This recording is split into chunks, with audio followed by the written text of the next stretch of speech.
Hi అండి. ఈరోజు recipe ఏంటంటే గుత్తి వంకాయ కూర. ఈ విధంగా కూడా చాలా రకాలుగా చేసుకోవచ్చు. నేను ఈరోజు ఇలా చేస్తున్నాను.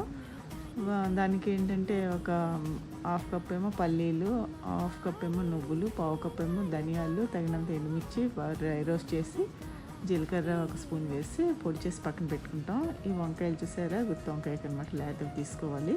ఇంకా మసాలాకి 2 ఏమో ఆనియన్స్, 2 టమాటోలు, ఒక 4 పచ్చిమిర్చి, ఒక స్పూను అల్లం వెల్లుల్లి పేస్ట్ కలిపి అందులో ఎండు కొబ్బరి వేసి పేస్ట్నేమో ఇలా ప్యాన్ పెట్టాక ఆయిల్లో వేసి పేస్ట్ వేగుతూ ఉంటుంది. ఈలోపు పొడి చేసిన దాంట్లో బటర్ కానీ నెయ్యి కానీ వేసి దాన్నేమో సాల్ట్ వేసి మనం పొడి చేసుకుంటాం.